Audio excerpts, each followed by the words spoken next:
Hello guys, welcome to Hoban Plans, and today we are diving into a space that feels like the ultimate act of self-trust, even if the purchasing decision was a little spontaneous.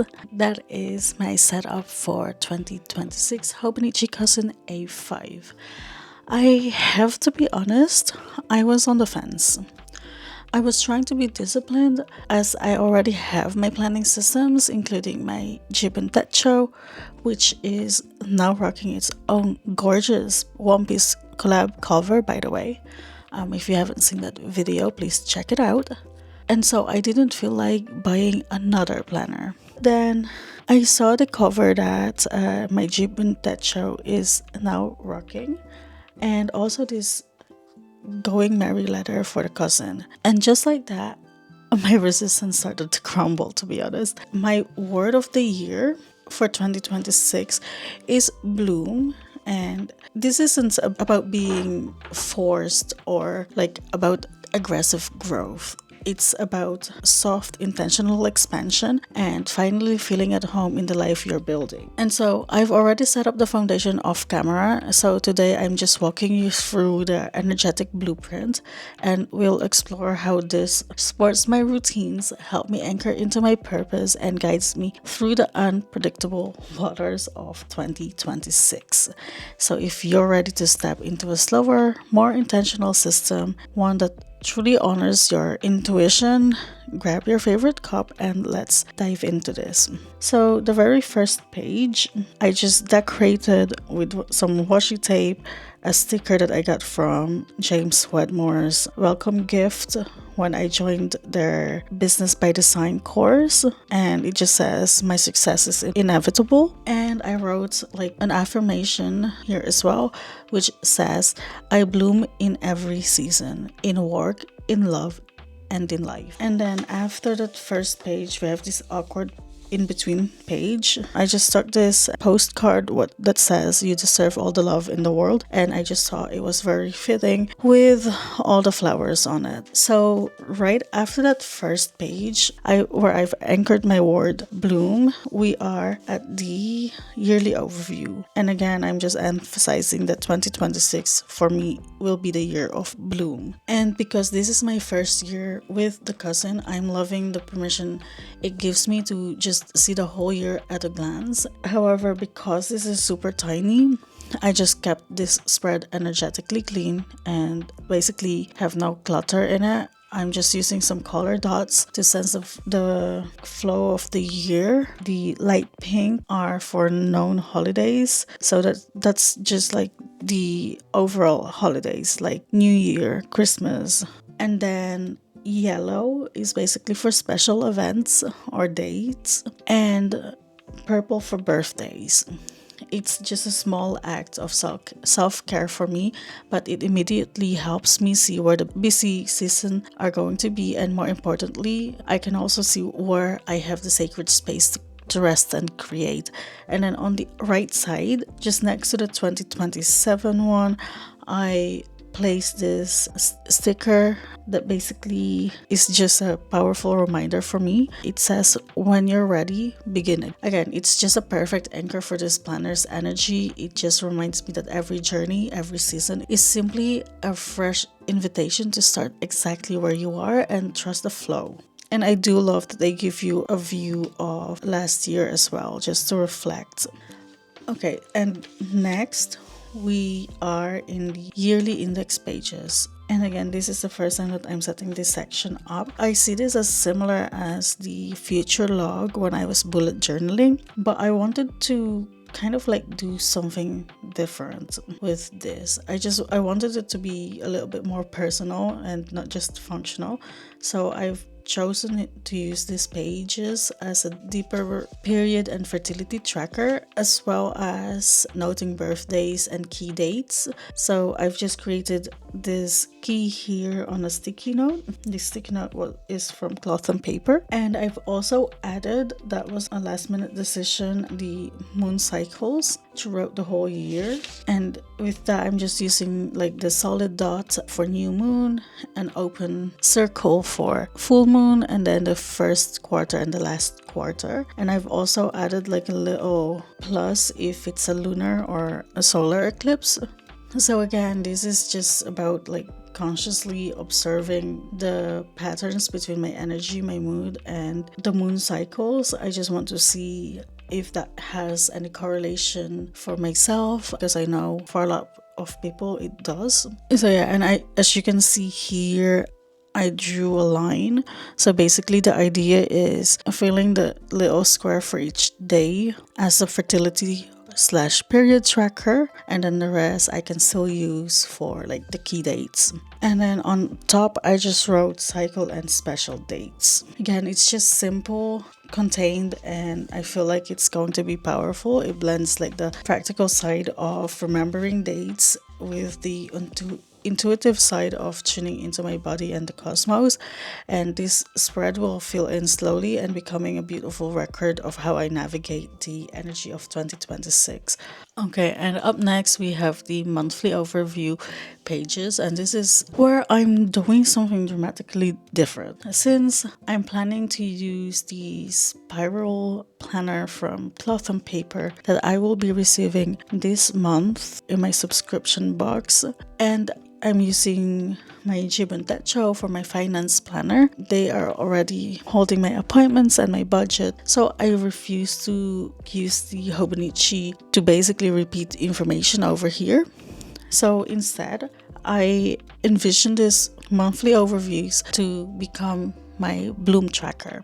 Basically a space to capture daily reflections and intuitive notes instead of like appointments and to-dos.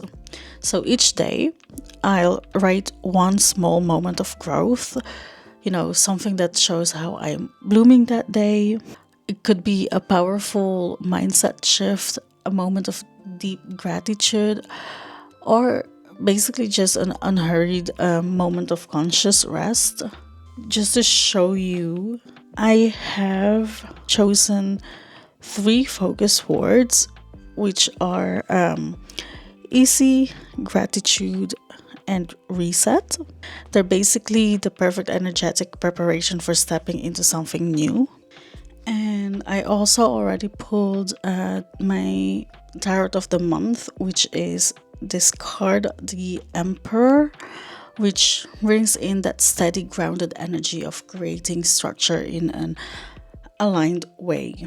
And while I may not be using this planner fully yet in December, I am still going to be using this card and the focus words just to see how that goes.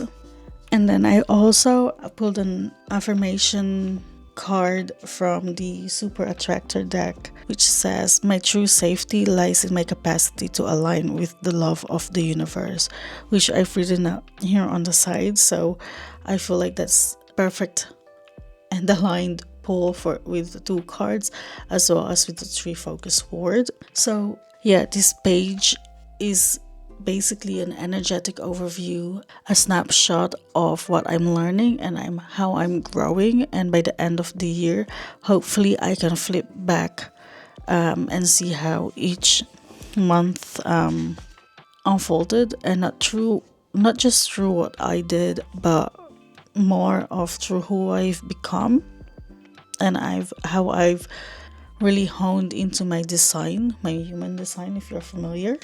Okay, and then next we have the weekly pages, and here I want to use this weekly pages into an energy and time awareness log. So instead of writing down what needs to be done, I'll come in at the end of the day and basically highlight or jot down how many times I actually flowed to where. And this isn't like about perfect accuracy, it's just more observing patterns and honoring my energy. So in here I just made like a couple of examples. Now obviously, as you can see here, the very first day, so the 29th of December, the colors that I used were quite dark, and then I feel like over here like the pink didn't fully color in properly, so I need to kind of like figure out what kind of color coding I want to use in here, that it's not fully dark but that it's not barely seeable. But yeah, it allows me, like if I do this, if I feel like it will allow me to see at a glance whether I'm truly balancing my energy. Am I making space for rest, or am I constantly in overdrive? And then on the side here, again, I pulled another weekly card for that week specifically, and I got this card, which is strength. It takes great strength to be soft, which I feel like fits perfectly with this. And alongside that, I also pulled an oracle card, which is the card which justice is coming. So with that, I feel like the focus would be like lead with softness, trust in my quiet power. And the affirmation that I feel like felt good with these two cards was, I'm safe to stand in my truth with grace. So I just really love how these two cards balanced each other out.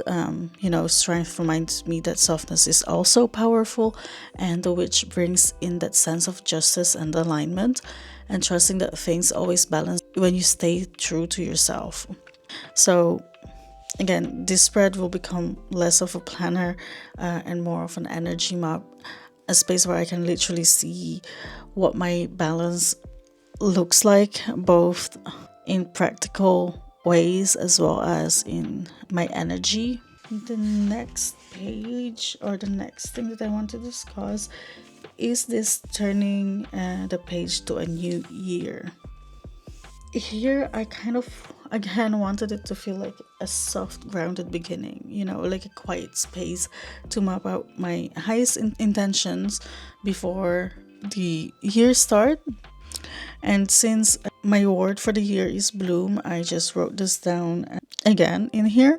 And this is probably just like the only thing that I do want to write over and over again to remind myself that bloom is kind of like the intention for the year, right?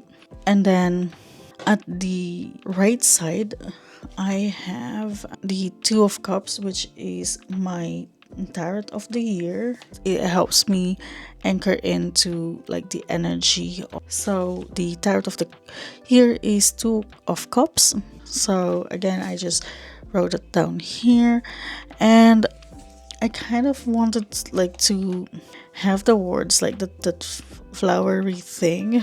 It worked out quite okay for the bloom, but then I tried to add the gold on the Two of Cups, but I feel like it didn't fully work out, but it's fine for now. And then I did write down something here, and that's, this year I nurture what's already blooming.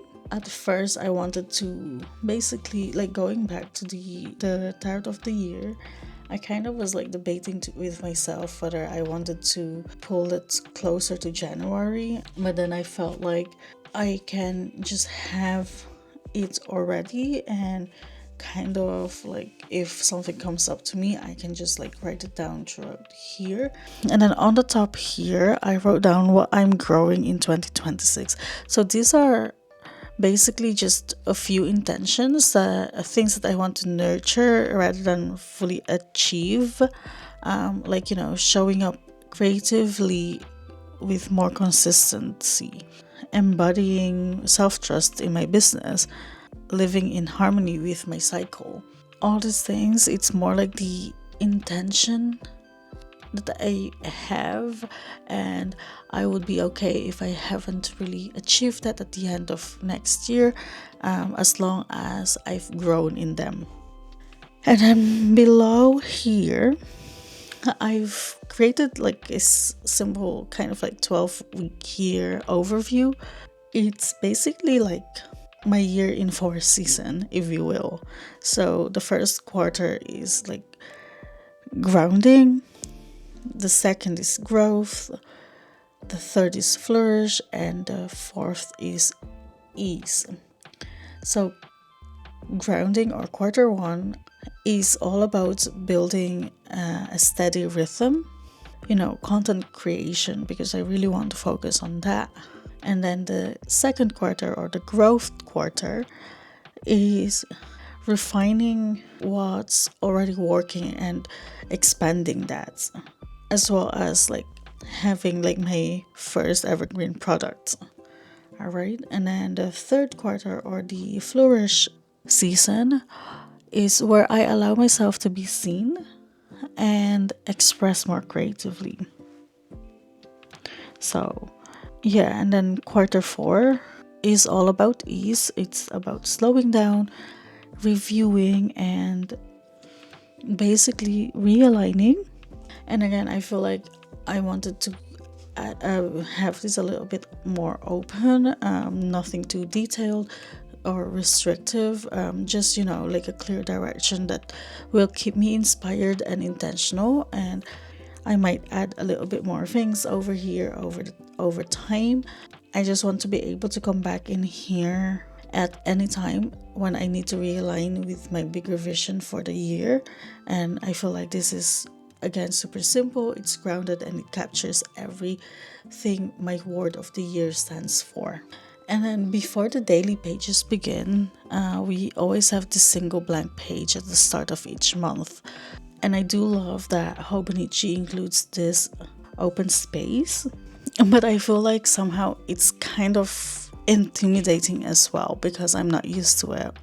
But for now, I am leaving it empty and giving myself permission to and let its purpose unfold naturally for me. And I'm actually like thinking of turning this into a monthly overview place, not in the way that I have the monthly pages, but just more of a place to kind of like summarize the energy of the month in words, doodles, and key lessons. At the end of the month, I can come back and capture like moments that really made me proud, the lessons that really stood out to me, or basically like the keywords that capture how I felt the month went, or stickers, pictures, whatever. It will just be a creative snapshot of how I've grown and a gentle reminder that life is unfolding beautifully, even if we are not sure or we cannot see that. Okay, and then I just have to point this pencil board, I think is how you call this. This included in my Hobonichi haul. I think this was last year's design, or maybe even older. I have no idea, but I really like it. And with the tab saying current location here on the top, I just felt like this was very fitting to use in this planner. Anyway, we are finally here at the daily pages, and this is basically going to be the heart of my Hobonichi cousin, because these pages are not for planning or task list. Basically, these pages are about slowing down, checking in with my soul, and capturing the thoughts and insights that don't fit anywhere else. So I love that a cousin gives you the space to flow however you need to, whether it's a gratitude list or a deep dive into an intuitive journal entry. I'll bring little bits of everything in here. Maybe elaborate more on my daily tarot or oracle card, or maybe a line that stood out to me, or a quick note on how the card has helped me over the day. But mostly it's going to be like my journaling and reflections throughout the year. I didn't want to overplan this. I just wanted these pages to really evolve naturally, becoming like a living record of how I felt, what I've learned, and where my thoughts went, basically. And for now, obviously they're going to be completely blank. Okay, so the extra pages in the Hobonichi. First up, we just have this grid page. It's just a couple of grid pages. I've already used one of them here for the first thing I do in each new planner I buy, and that's the good old pen test page. And I just really like to see how my pens, my highlighters, and my markers behave on each of my planners paper, and especially on the Hobonichi paper. This Tomu River paper it's just so thin and smooth, and I really just wanted to test it out because I've heard rave reviews about it. But yes, this page I just tested my pens, and I feel like every ink looks a little bit different on it, but I just really kept it simple. Just swatches a few, like just hello, and see on how they are drying and whether there are any ghosting or smudging as well. I seen that when I was first doing it, and I was quite happy in how they done. But yeah, I just like having that reference right at the back here. Quickly see how they look like. I'll probably use like the rest of the grid pages for smaller things throughout the year. You know, maybe like a few lists or journaling prompts or creative ideas that don't really fit anywhere else in this planner. Yeah, for now, this page that has been used in here and helping me find the perfect setup on what pens I want to use. Okay, as we arrive here, you may see here that this page does not look like a Hobonichi page at all. I just added this here. It's an insert from cloth and paper. I just wanted to test out how it feels when I add like an insert in this planner, because I have been like, obviously with my jib and Techa I was never able to like insert anything because it's too slim for the A5 inserts that I get. So I have been using them in my spiral or my A5 6 rings. I have the puncher for it, so I wanted to see how it goes with no holes, and I feel like this is actually holding pretty well. Like it fits seamlessly in there. You don't really notice it when you're like at the back of the, or at the beginning of the pages. Like, you know, it's inserted. It's like a thicker paper than the Hobonichi paper. But this one, this insert is just the problem and decision making with spaces for options for pros and cons and next steps. But for now, I haven't written anything on it. It's literally just that I wanted to see how this extra pages sits in the book. So yeah, like I just know now that I can, if I want to, for example, expand my daily pages, because one page isn't enough for me. I can always like put an insert in there. Again, like the paper texture is very different from the Tomu River paper, but I really don't mind that because I love cloth and papers, insert papers, and they write really smooth as well. But it adds a nice little contrast, and obviously it's a minimal design, so it still kind of matches the overall vibe of the planner. I'm not too sure yet what I'm gonna be using this for. Maybe just like project brainstorming or even like content ideas.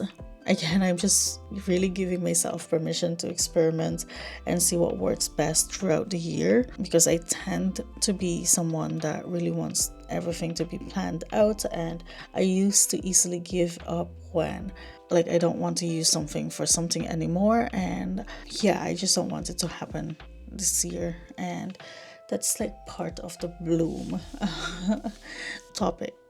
Like I need to grow in that and really like let it go. Okay, and then next up, like we have the timetable page, which is really just meant for setting up a recurring hourly schedule, things like routine or daily structure. But since again I already have my scheduling and appointment in another planner, I don't really need this page for that purpose. For now, I'm just leaving it open, and I'll probably repurpose it later in the year for something more personal or creative. Like a couple of ideas that I have been thinking about is like maybe turning it into my content rhythm tracker, just noting which days I film, edit, or post, or maybe like rituals, or like a self-care map where each rows could represent a small habit or energy anchor for each day of the week, like meditation or some kind of movement, breath work, whatever it is. Yeah, like for now, let's just leaving it blank until something naturally fits in, and But yeah, like I do like having it as a flexible space for when my inspiration comes up. Okay, next we're at the graph page, which I decided to use as my weight journey for the next year. I just decorated it quite simply, just added some floral washi along the top and the bottom, and like I like this clean grid that runs across the months of the year, and I didn't want this to like, you know, feel like very strict, like very focused on the numbers. It's also kind of like observing where I am at, and I just feel like that just really goes along with my theme of the year. And I actually did make like a spelling mistake here. I forgot the T, but then when I realized that it was a little bit too late, and I didn't feel like redoing it. So for now, I'm just leaving it like that. I may put like a sticker over it. I am not sure yet. For now, I am happy enough with how it looks. Okay, and then we've got this favorite page, which is originally designed for things like movies, books, music, restaurant, basically anything you want to rate or keep track of during the year. I am not sure yet how I'm going to use this. Maybe, you know, like instead of focusing only on what I watched or read, maybe I'll use it as writing down small favorites that make me feel really good. Things like a new tea that I loved, or a song that I kept replaying, or even like maybe a tarot deck that I used the most that month. So I just love that idea of looking back and seeing a list of what genuinely made me smile, or something that grounded me during different seasons of the year. But yeah, that's how I want to use it, and make sure that it's not just like, you know, oh, I watched Lilo and Stitch, I give it 5 star. I just wanted it to be a little bit more intentional. Doing it like that, I feel like it kind of like ties better with my bloom theme. So it's all about noticing joy and letting yourself fully enjoy the simple things that make your daily life feel better. Okay, now here I am not too sure yet what to do with this page, like my 100 page. I know it's meant to list 100 things like movies, books, or goals, but for now I feel like I wanted to leave it early, and I didn't want to rush into deciding what this page has to be. I'd rather let it find its own purpose as the year unfolds. So maybe it'll become a gratitude list, or a joy log, or a space for tracking creative milestones. I really am not sure yet, but for now I just like knowing that there is this page over here that I can use later on when I need it. Okay, and now we've got the Memories 2026 section and some extra informations that Hobonichi always includes, I think. Okay, this is my first Hobonichi, so I have no idea. But I don't have any plans for this yet. Again, I just want to leave this open and just find their purpose later on. Maybe I'll use this page for jotting down highlights at the end of 2026, or to collect a few moments that feels very worthy of remembering. But that's okay. I like having a few blank pages that aren't assigned to anything specific yet, and I feel like that makes that planner feel a little bit softer. Again, in previous years I wanted to know exactly what needed to happen, but with 2026 I feel like I am being called to be more flexible with planner setups. And then this one is the 12 switches to help you focus, and I honestly love that the Hobonichi includes things like this. It's such a gentle reminder that productivity doesn't have to be harsh or complicated. Come from little everyday things that help you reconnect and reset. So things like taking a walk or cleaning your space, all these small habits that quietly brings you back to yourself, is such a lovely reflection of how this planner approaches life. And it's not about doing more, it's more about being more present. And I think that's why I will be loving using Hobonichi from now on, because it's practical but very deeply mindful, and it reminds me that focus, like growth, doesn't have to be forced. And here are a little bit more stuff that Hobonichi gives you for a comfortable night's sleep, words to remember as well. Same as the previous pages, I have no plans for them yet, so we'll just leave that blank. And then we've got this 365 days check off sheet. So I've turned this into my tracker for my tapping practice for 2026. So I've just put all the dots all around and wrote down tapping. So every single time I do an EFT or tapping session, I'll just come in here and fill in the circle or the diamond.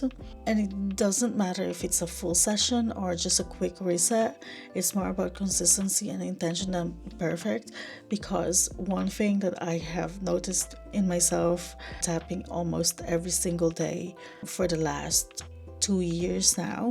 Like, I am a certified EFT practitioner, but I also part of Gala Darting. If you're familiar with her, I am part of her High Vibe Honey membership. Basically, that membership is all about tapping. And what I've noticed with myself is when there is a day that I don't start my day with tapping, I honestly can already tell you that that day is going to be like a frantic, stressful day for me. And most of the time when I don't do it, it's more because maybe I woke up late or something like that, and then I don't do those non-negotiables, and then I don't notice it, and then I'm lying in my bed and I'm like reflecting the day in my head, and then I will suddenly say to my husband, like, oh, I know what's off with me today. I didn't tap. So I wanted to use this page I wanted it to encourage me and like to remind me that showing up for myself, even if it's just for a few days, that it still counts as progress. So over time, I'll hopefully see this page fill up with color, and each circle slash cat slash diamond or whatever that shape is, like a star, I don't know, well, we have a star there but that every single day is filled out.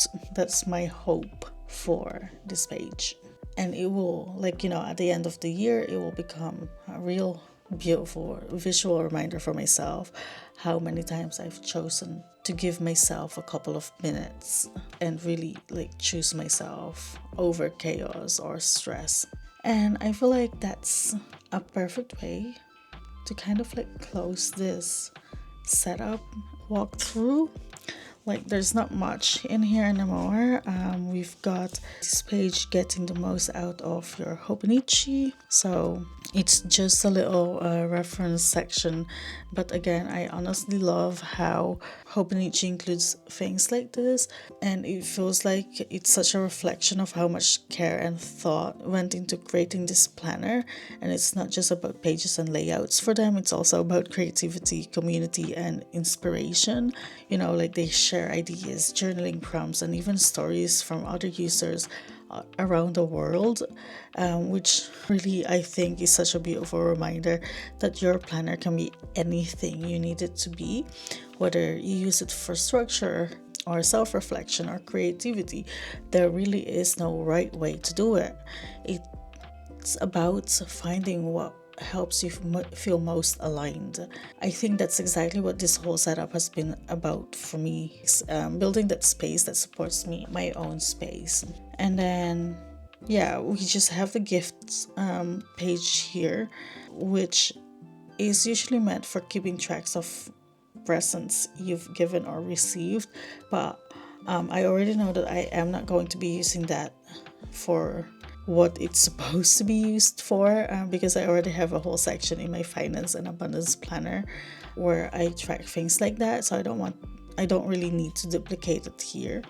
Again, I'm just gonna leave it empty blank for now. Might end up repurposing this page for later. And then it's just the address page over here.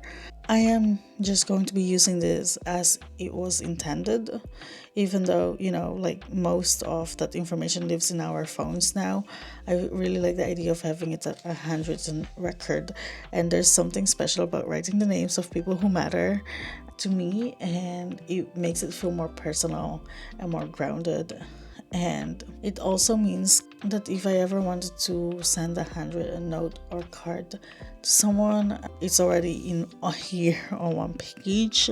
But it's a small detail, but it kind of adds that touch of nostalgia that I think makes the Hobonichi feel even more human. That a planner or a journal does not just hold your plans, but your connections too. And in all honesty, just brought me back to high school when we all had a planner that was like a necessity in school, and where we would like just all write down our details in each other's planners. So that was a really nostalgic moment. And so, yes, that is my full setup for the Hobonichi Cousin 2026. Again, my word for the year is bloom, and I really wanted to have my planner reflect that energy and not just growth through pressure or perfection, but that gentle kind of blooming that comes from showing up with ease, gratitude, and trust. And I feel like I was able to achieve that with every page that I have this set up in this planner. I really was able to achieve that with that energy. So again, this setup is housed in a beautiful Going Merry cover, and I absolutely love it. So here is a little bit more detail of the planner.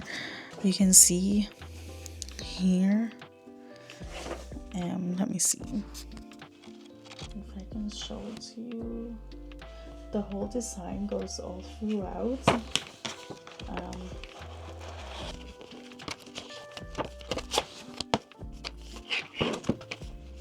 And I absolutely love it. It feels very soft, and I feel like it's subtle enough as well that if I was to bring this and bring it with me like to the office or to an appointment, like it won't fully scream like a fangirl or an anime lover or however you want to call her. I have no idea. It's elegant and it really fits the Hobonichi perfectly. And then on the back here we have like a little pocket as well. And side by side with my this was the cover that I was talking about. I know that I won't be bringing this planner with me anywhere. It will just be at home, and therefore I wanted to use this one with my Jibun. Like in comparison with the two, like as much as I love this, I wouldn't be necessarily like bringing this to the office, whereas like this one I would. So I could always like switch them up or use one of my other covers. But this was the culprit, the one that made me decide to buy from Hobonichi. Anyways, thank you so much for being here today and basically going through my Hobonichi setup. Again, I wanted this to be about creating space to notice, to breathe, and to grow in my own space. And I know the journey may have started with an impulse buy, but the intention is now deeply rooted, and I feel like that the Hobonichi feels like a living journal, and it will grow with me, it will shift with me, and really quietly hold all the versions of who I am becoming and who I've become. So wherever you're starting your new year from, I hope you give yourself permission to bloom too, at your own pace, in your own way. And thank you for setting up this sacred space with me today. And if you enjoyed this walkthrough setup, make sure to subscribe and stay tuned in upcoming Plan With Me videos. Yeah, see you in the next one.